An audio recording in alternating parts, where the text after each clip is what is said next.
hang of it, and then you have it memorized, and it's always done that way. So Tony has agreed to be my model, and what I will be doing with her before I show you everything is she's going to be doing what's called a hot foot bath. And what I won't have is water, but just with your imagination, this bucket here, and you would have 2 of them. This would be the warm water.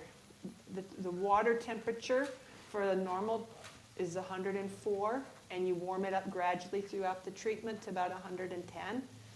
The water is heated in whatever way that you can. We use electric teapots, but you could use something off the stove, and you pour it gently in there by having the person move their feet out of the way. At the end of the treatment, because you keep your feet in this particular treatment, you just keep them in the warm water and keep it warm for 20 minutes with the body bundled up. Now, we're not going to be having her sitting here for a whole 30 minutes completely for a treatment, but I'm going to show you the steps. And at the end of the treatment, you end with cold. And can you not hear me?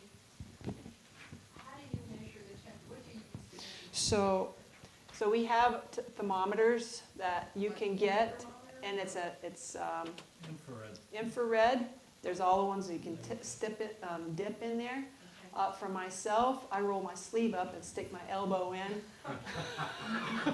I'm just a country bumpkin. No, truly. Is the gun, but if you don't have a way of doing it, you can use your elbow. It's the same way as when you do a baby's bottle and you put the milk on your arm. You know it's a safe temperature. But yeah, we use infrared in our training. We have plenty of those, but they're like $30, so that's why we have different ways of doing it. You can have one that you dip in as well. So.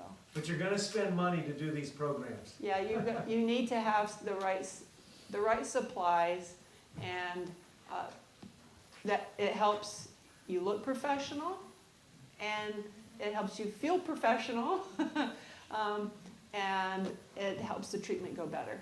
So yeah, so you're going to start out with 104.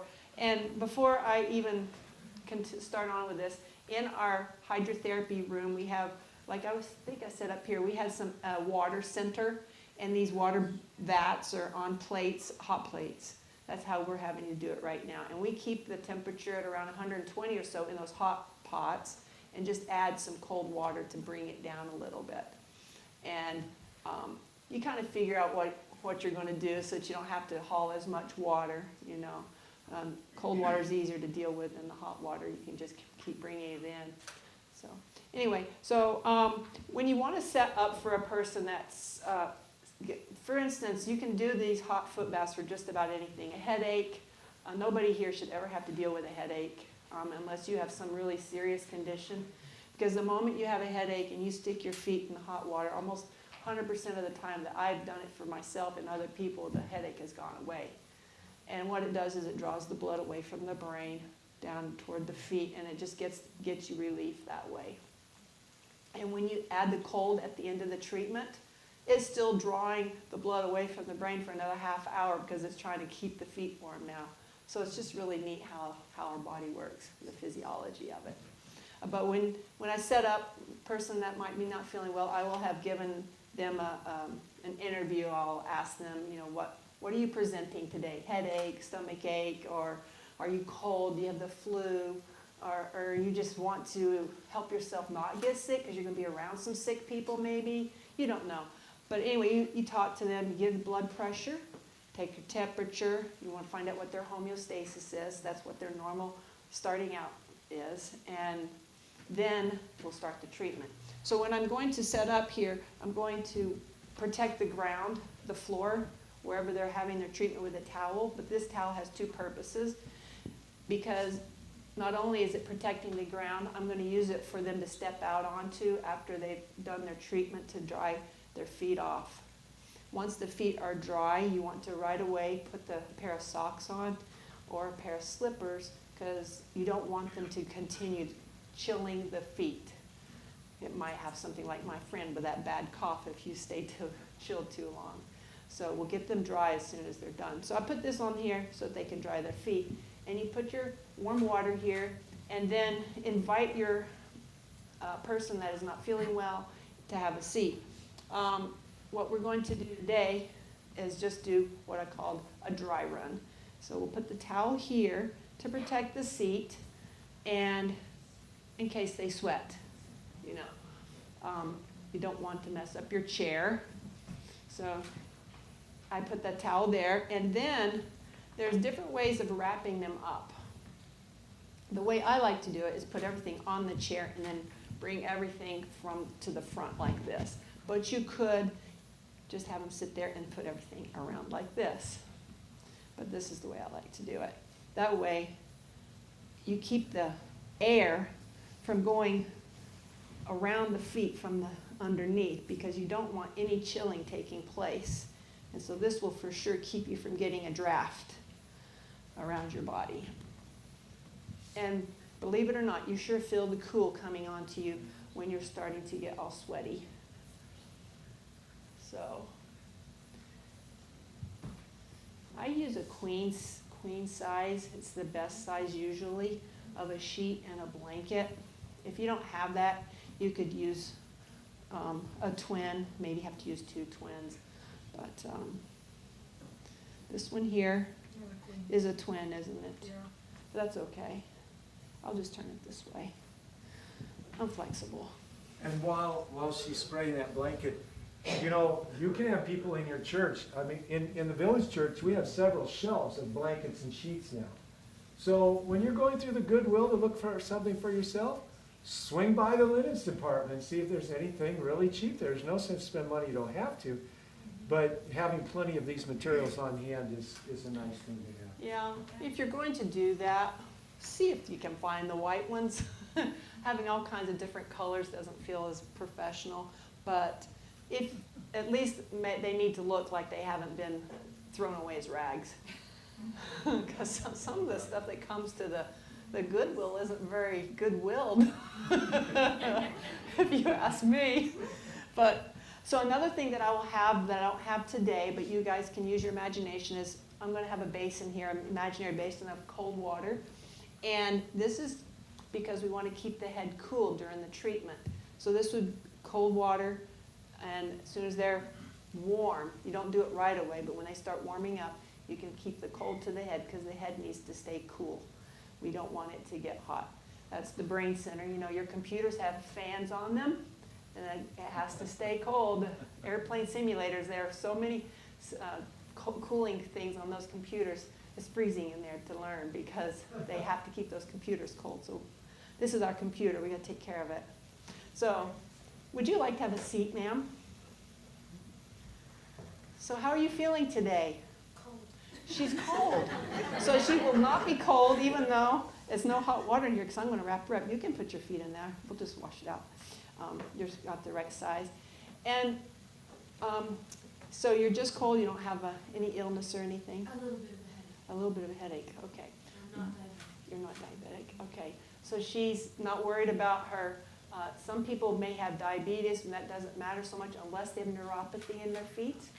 And that numbness would cause me to have to alert me to go, oh, I need to make sure that I don't let the temperature go that over 102, basically that temperature with my elbow, because she can't tell whether she's too hot or not, and I don't want to burn her. Okay? So we won't put too hot of water in there for you. And then we'll wrap her up and then we will pray, because God is the one that takes this treatment. Now, I actually put this blanket on the wrong side. It should have gone on first.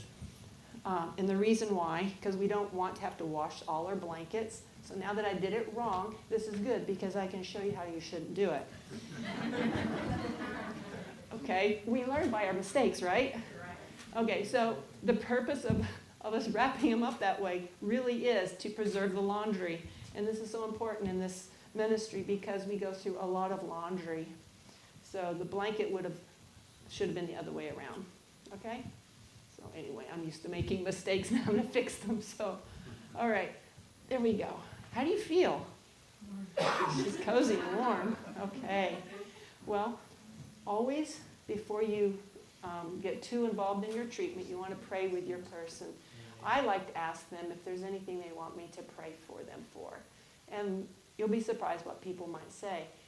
I think it's the thing that most of my guests have appreciated the most was the spiritual aspect of the treatment.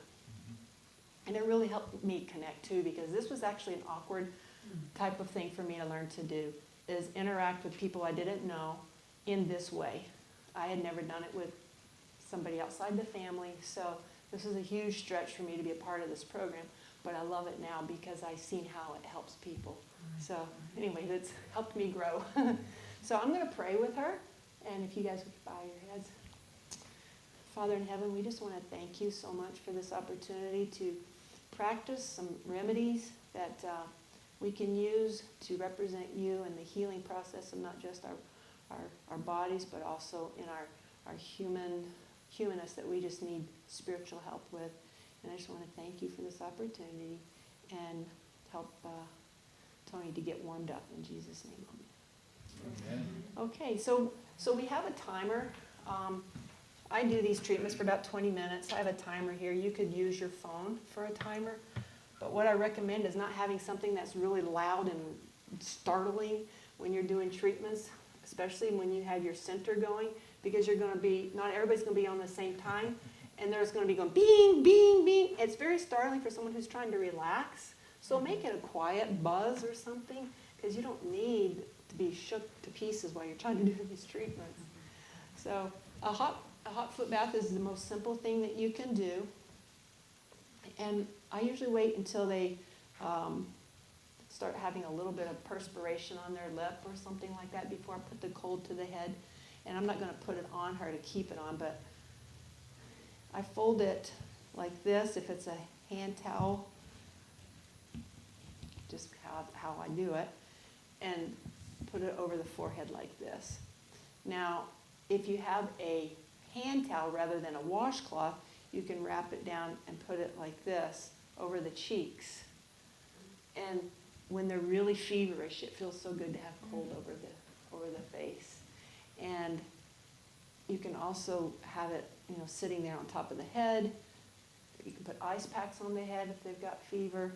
You want to give them a drink of water as they're needing it throughout the treatment. Usually I will finish I won't, but they will finish a whole glass of water during a treatment if they really are sick with fever. Ice water or room? It will be room temperature water, thank you for asking. Otherwise I forgot exactly what it does to you to do the cold water, but it's not the right thing. Yeah. So but for the head, we just keep the head cool. And as the temperature or the treatment continues, you can sometimes put it over the lips just ever so slightly, because it feels good on the lips too if you're really hot with a fever. Now, after a little while, their temperature of the water is going to go down. And would you like some more water on your feet? It's starting to cool off. So then I would have this hot pot. I don't know if you guys have seen those electric tea kettles. You can use those.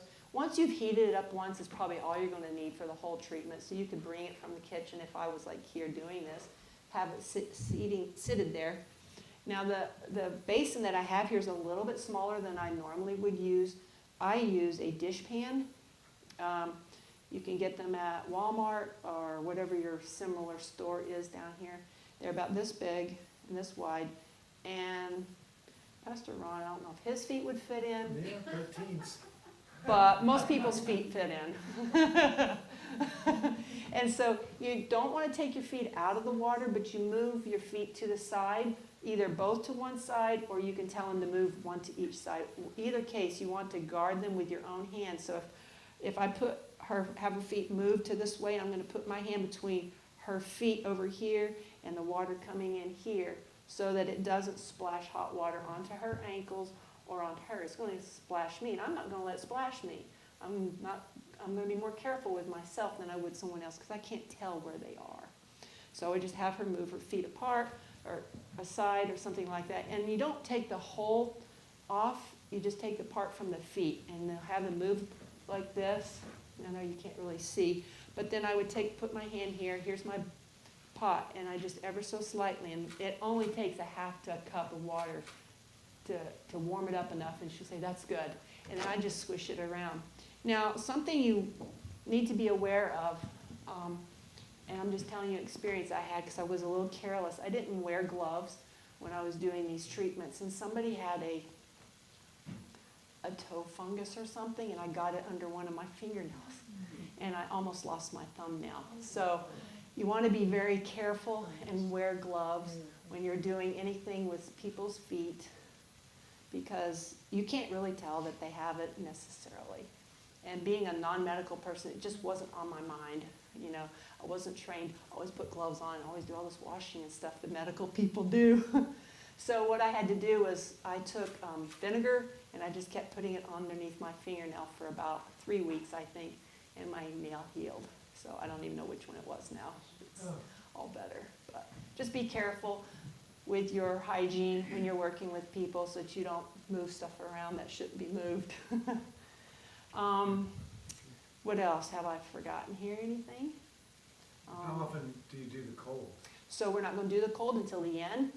On this particular treatment, there is another treatment called hot and cold foot bath, in which case I would be going alternating cold and hot back and forth 3 times with this treatment. It's just one of the ones that you can do. And how do you determine? Usually the severity of how sick they are would be doing it back and forth more. This one here is for a mild treatment. At least that's how I've done it.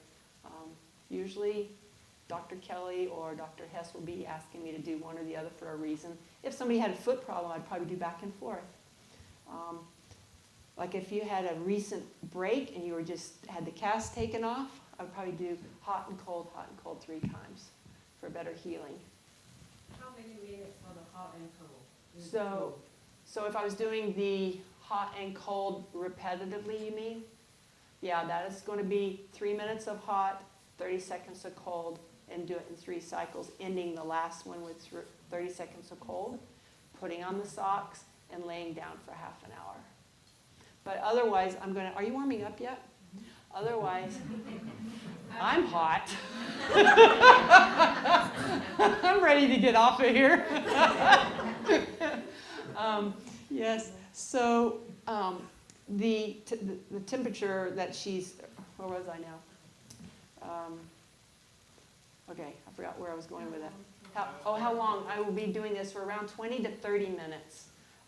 Just sitting here, continually adding the hot water. Now, if your bucket gets too full, you're going to have another ladle to ladle some of this water into a basin and take it away so that you can add more water.